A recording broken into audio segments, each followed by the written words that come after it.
The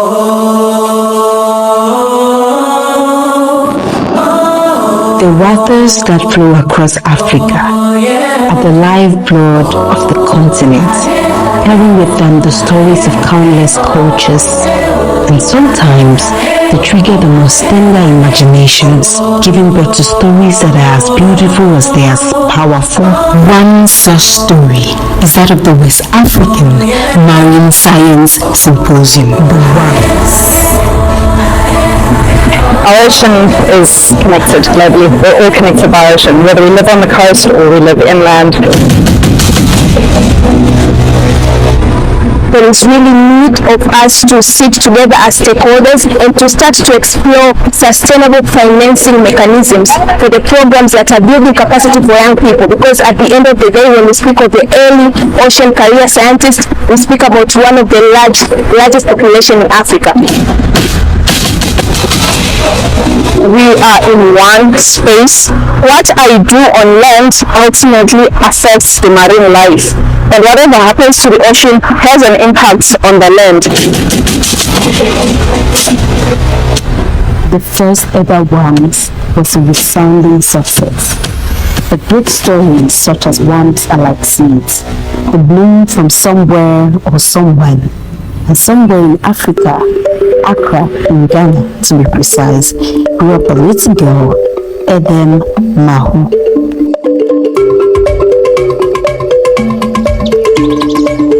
My name is Edem Mahu. I come from the Volta region of Ghana. My maternal grandmother comes from a beautiful mangrove forested fishing village called Salo. Bordering the village of Salo is the Anyani Creek. My grandfather actively fished in surrounding water bodies. My dad, who was a teacher, also fished for recreation and extra livelihood support. My mom was a fishmonger. So, as a child, I knew that a part of me was connected to the sea. Growing up as a young, smart girl in Accra, Edem was caught in a dilemma. Her parents, like many others, wished for their children to pursue white-collar jobs such as doctors and engineers. I didn't have an idea what really I wanted to be when I was growing up. I knew I was a very serious student in school. I loved science, so I did science at the high school level, and so I wanted to go to the medical school. I didn't really have passion for that. I loved science, I loved the environment, I loved water, but I wanted to go to medical school. But unfortunately, I didn't make it. Then I had to think about what other opportunities are there for me. And so I took that decision that I wanted to major in oceanography. And that was how it all started.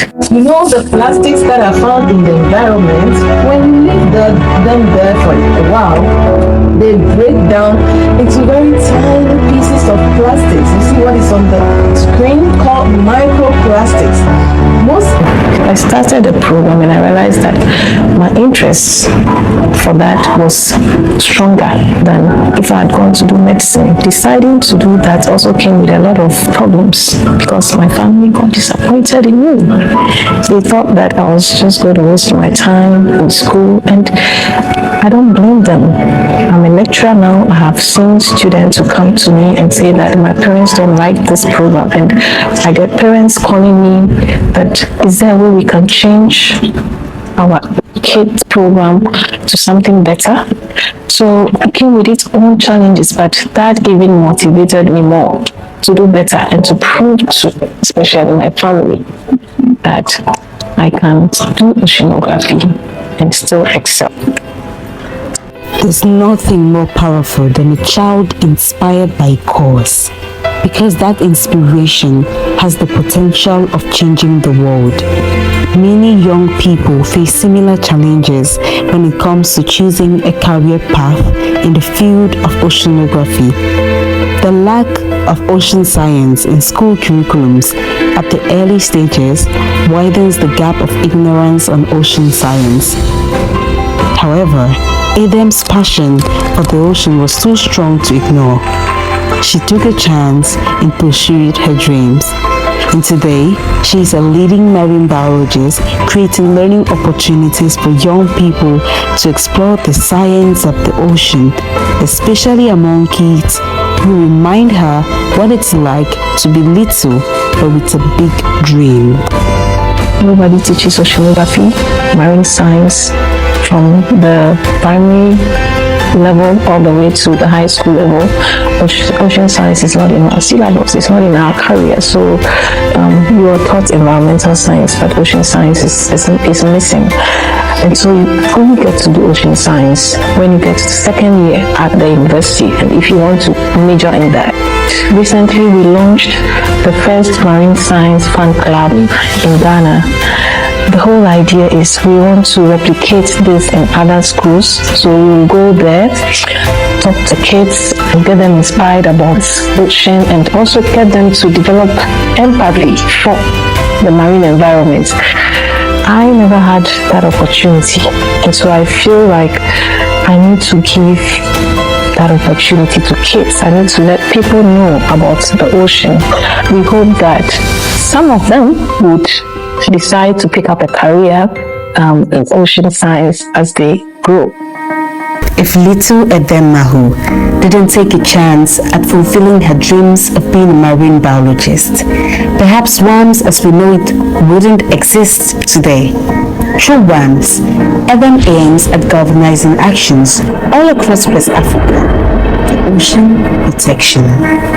WAMSS is West African Marine Science Symposium. This is the first time that we are hosting this symposium, and the goal is to foster partnership to advance marine science. Ocean science is a global science, and so it takes every nation to contribute to saving the oceans. It's a focus on the stories of the natural wonders of the ocean of Africa. These are our oceans. We need to be telling those stories, because if we start telling those stories, we will get the whole continent to start protecting what is ours. And that's why our focus particularly on science, so that kids across Africa can see themselves in the science that is being used to protect the oceans of Africa. My name is Famara Damfa. Together, let's save the oceans. My name is Betty Jahate. Together we can save the ocean. My name is Foba Sandra, and together let's save our oceans. See you in the next symposium!